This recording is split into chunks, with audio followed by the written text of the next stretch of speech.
지금 여러분의 통장에는 얼마의 돈이 남아 있습니까? 그 돈이 며칠이나 남아 있을까요? 이 질문이 불편하신 분이라면 데이브 램지의 절박할 때 시작하는 돈 관리 비법이라는 책에서 희망을 찾을 수 있습니다.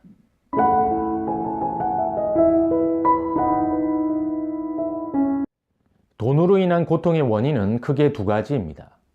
낮은 소득과 잘못된 지출 습관 때문이죠. 우선 소득을 높이기 위해 소득원을 다변화하거나 실력을 키워 몸값을 높여야 합니다. 잘못된 지출 습관을 없애려면 세 단계가 필요합니다. 첫 번째, 내가 문제의 원인임을 인정합니다. 두 번째, 돈에 대한 나쁜 습관을 제거합니다. 세 번째, 그 상태를 유지합니다. 잘못된 지출 습관이란 무엇일까요? 첫째, 현금 지출보다 신용 지출이 큰 경우를 말합니다.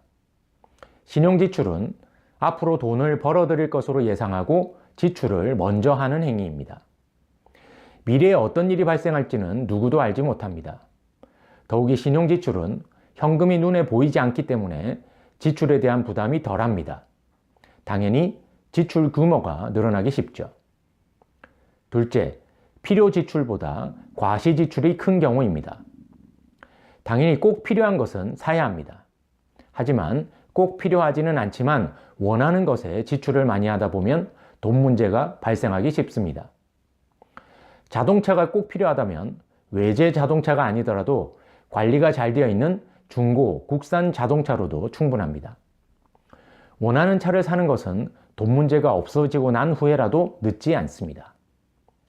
셋째, 예산 지출보다 충동 지출이 큰 경우입니다. 모든 지출은 미리 계획한 예산 범위 내에서 이루어져야 합니다.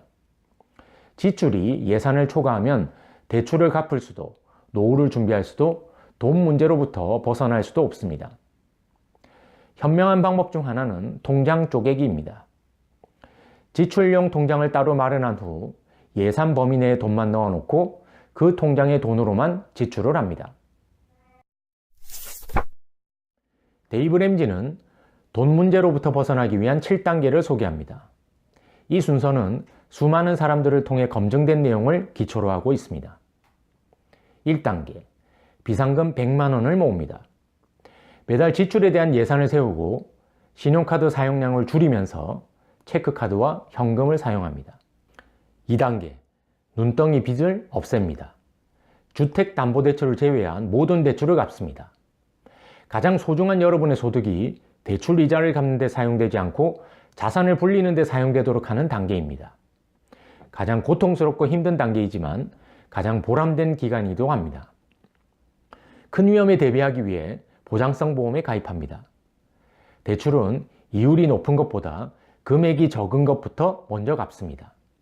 그래야 대출 상환에 대한 성취감을 느끼며 꾸준히 할 수 있습니다. 3단계, 비상자금을 완성합니다. 최소 3개월, 최대 6개월간 소득 없이도 생활할 수 있는 비상자금을 완성합니다. 비상자금은 투자 상품이 아닌 저축 상품으로 준비합니다. 4단계, 노후 자금을 모읍니다. 소득의 일부를 은퇴 이후의 생활비를 위해 투자합니다. 저자는 소득의 15%를 추천하고 있습니다. 5단계, 자녀 학자금을 마련합니다. 자녀가 있다면 자녀의 대학 학자금을 위한 자금을 마련합니다. 학자금 대출은 절대 받지 않습니다. 6단계, 주택담보대출을 상환합니다. 주택과 관련한 모든 빚을 갚습니다. 7단계, 축복을 누립니다. 나와 내 주변 사람들을 위해 돈을 씁니다. 돈의 주인이 되기 위해 필요한 것은 20%의 지식과 80%의 실천입니다. 비상금을 마련하고 대출을 먼저 상환한 후 노후 자금을 모아나갑니다.